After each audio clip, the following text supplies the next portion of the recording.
বিসমিল্লাহির রহমানির রহিম। সুপ্রিয় শিক্ষার্থীরা, আশা করি তোমরা ভালো আছো, সুস্থ আছো। আজকে দেয়ান আইডিয়াল স্কুলের অনলাইন ক্লাসের পক্ষ থেকে তোমাদের সকলকে জানাই শুভেচ্ছা। প্রিয় অষ্টম শ্রেণীর শিক্ষার্থীরা, আজকে আমি তোমাদের গণিত বইয়ের দ্বিতীয় অধ্যায় 2.1 মুনাফা নিয়ে আলোচনা করব। মুনাফা কাকে বলে, মুনাফা কি তা এবং মুনাফা নির্ণয় করার জন্য কি কি বিষয় জানা প্রয়োজন তা আমি আজকে আলোচনা করব।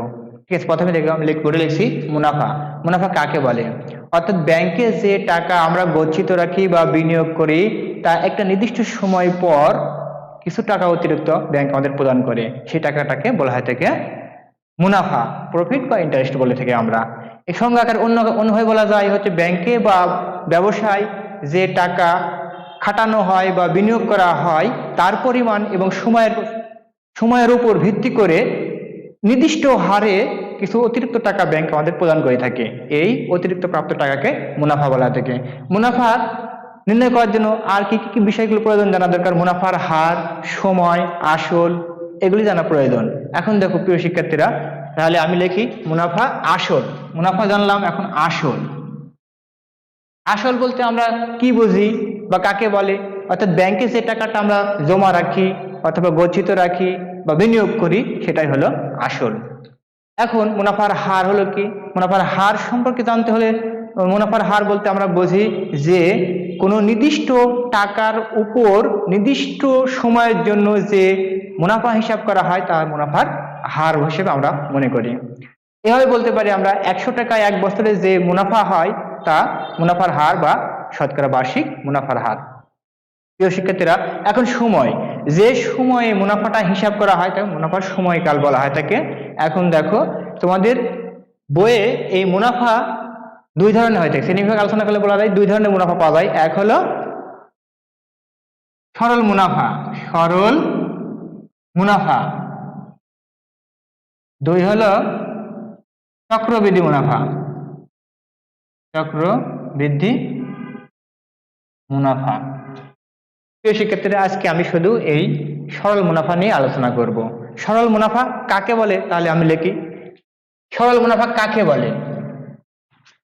আমি সংজ্ঞাকারে বলছি, সরল মুনাফা।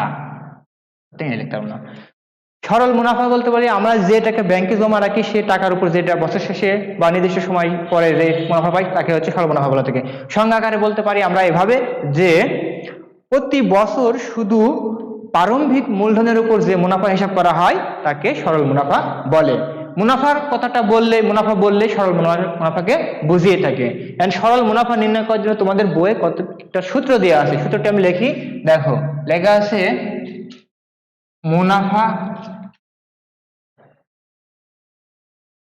লেখা আছে মুনাফা সমান সমান আসল গুণন মুনাফার হার, মুনাফার হার গুণন সময়। প্রিয় শিক্ষার্থীরা, এই সূত্রটাকে তোমাদের বইয়ে কিছু বীজগণিতীয় প্রতীকের সাহায্যে উপস্থাপন করা আছে।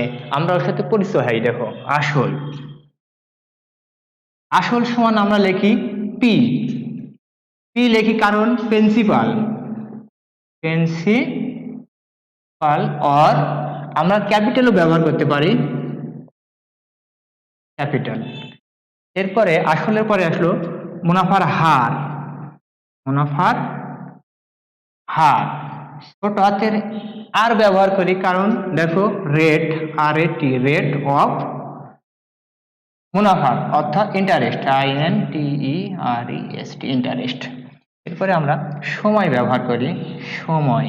সময় এন দ্বারা প্রকাশ করা হয় থাকে, এন টাইম। এরপর মুনাফা,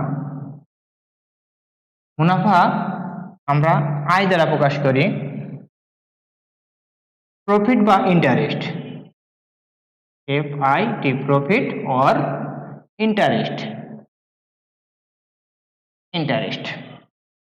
শিক্ষার্থীরা, এখন এই বীজগণিত প্রতীকগুলি আমি সূত্রে যদি স্থাপন করি বা বসাই তাহলে দেখো সূত্রটি কেমন হয়। মুনাফার জায়গায় আমরা লিখবো কি আই, আর আসলের জায়গায় লিখবো আমরা পি। মুনাফার হারের জায়গায় লিখবো ছোট হাতের আর, সময়ের জায়গায় লিখবো এন। তাহলে আমরা সরল মুনাফা নির্ণয় সূত্রটি পাই গেলাম কি, আই সমান পি আর এন। এখন এই সূত্র থেকে বাকি যে উপাত্তগুলি আছে, আসল, মুনাফার হার, সময়, কিভাবে নির্ণয় করা যায় আমি একটু দেখিয়ে দিচ্ছি।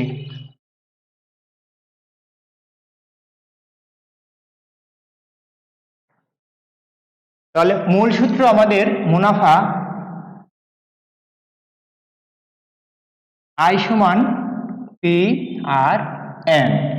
এখন আমাদের অঙ্কের মধ্যে যদি আসল নির্ণয় করতে হয় তাহলে আমরা কি লিখবো, পক্ষান্তর করে নেবো। এটা পক্ষান্তর, পি আর এন সমান সমান আই, অর্থাৎ এ পাশেরটা এ পাশে, এ পাশেরটা ও পাশে পার করে দিলাম। এখন আমার প্রয়োজন হতো পি, অর্থাৎ আসলটা, তাহলে পি সমান সমান এবার আর এন গুণ আছে, পার করলে হয়ে যায় ভাগ। আমরা আসল নির্ণয় সূত্র পেয়ে গেলাম, আসল নির্ণয় সূত্র পেয়ে গেলাম। অনুরূপ ভাবে আমরা এখান থেকে যদি আর নির্ণয় করতে আসে, অর্থাৎ মুনাফার হার, মুনাফার হার যদি আর নির্ণয় করতে আসে তাহলে আমরা কি লিখবো, আর সমান সমান শুধু এখানে আরটা রেখে পি এন যুক্ত আছে এক গুণ আকারে, ওটা পার করে দিলেই হয়ে যাবে পি এন। তাহলে মুনাফা নির্ণয় সূত্র পেয়ে, হার নির্ণয় সূত্র পেয়ে গেলাম। অনুরূপ ভাবে আমরা সময় নির্ণয় করব, সময় এন, তাহলে আই ভাগ এনটা রেখে শুধু পি আর পার করে দেবো, পি আর পার করে দিলাম, তাহলে সময় পেলাম। প্রিয় শিক্ষার্থীরা, আমরা মূল সূত্র আই সমান P N, P R N থেকে আমরা পেলাম পি সমান আই বাই আর এন, আর সমান পেলাম হচ্ছে আই বাই পি এন, এবং এন সমান পেলাম আমরা আই ভাগ পি আর। তাহলে এখানে চারটা সূত্র পেয়ে গেলাম। এখন অঙ্কের মধ্যে যদি এই চারটা উপাত্তের মধ্যে যে কোনো তিনটা উপাত্ত দেওয়া থাকে তাহলে বাকি উপাত্তটা আমরা অতি সহজেই বের করতে পারবো। আমি একটা গণিত উদাহরণের মাধ্যমে সূত্রগুলির প্রয়োগ দেখিয়ে দিচ্ছি। দেখো,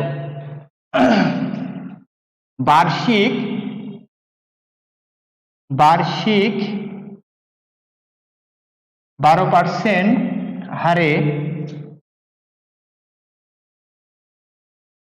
কোন টাকায়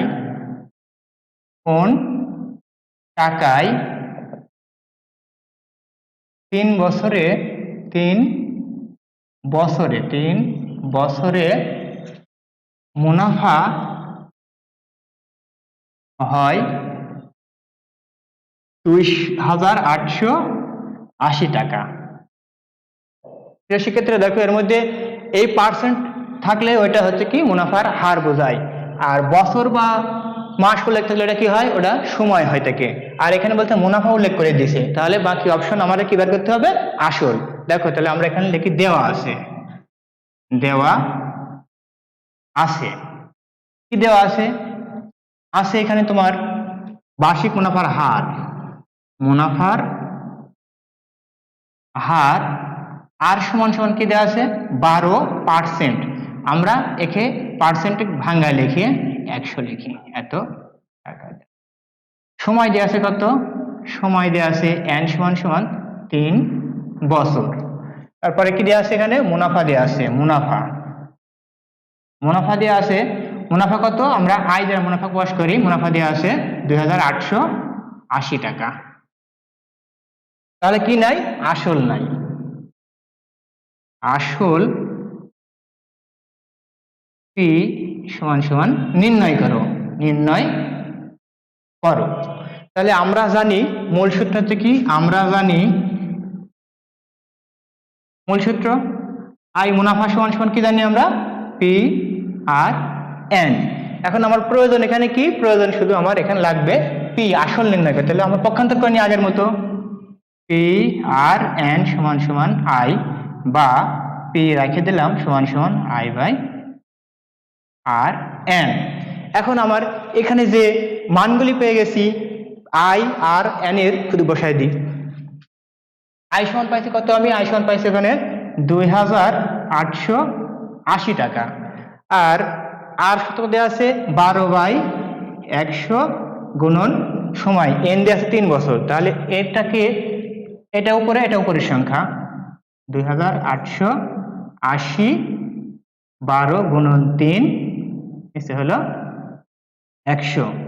কাটাকাটি করলে এটা ছোট হয়, এখানে দেখো, তাহলে ভগ্নাংশের ভাগ আমরা উল্টা দিয়ে করতে পারি, অর্থাৎ বা পি সমান সমান কত পাবো, 2880 গুণন 100 ভাগ কত দেওয়া আছে, ভাগ দেওয়া আছে 12/3। আমরা কাটাকাটি করি, 4 দিয়ে কাটলে 4 25 100 আর 3 4 12, 3 দিয়ে আমরা এটা কাটি, 3 1 3, 3 9 27, হাত থেকে 1 3 4 18 শূন্য। এরপর আবার কাটতে পারি 3 দিয়ে, 3 1 3, 3 3 9, 3 2 6 শূন্য। তাই কত, 320 গুণন 25 গুণ করলে কত হয়, গুণটা দেখিয়ে দিই এখানে, গুণটা হয় 320 25, 5 শূন্য শূন্য, 5 2 10 শূন্য, 8 থেকে 1 3 5 15 রেখে 16, 1 ঘর কাটা, 2 শূন্য শূন্য, 2 2 4, 3 2 6, শূন্য শূন্য 4 আর 6 10 শূন্য, 8 থেকে 1 6 আর 7 আর 1 8, 8000 টাকা। কত হয়, 8000 টাকা, 8000 টাকা। প্রিয় শিক্ষার্থী, তাহলে আমরা লিখতে, অতএব আসল কত, 8000 টাকা, 8000 টাকা। প্রিয় শিক্ষার্থীরা, আমি যে বিষয়টা আলোচনা করলাম আশা করি তোমরা খুব সুন্দরভাবে বুঝতে পারছো। আজ এ পর্যন্তই, এর পরবর্তী বিষয় নিয়ে পরের ক্লাসে আমরা আলোচনা করব। প্রিয় শিক্ষার্থীরা, তোমরা খুব ভালো থাকো, সুস্থ থাকো, ধন্যবাদ।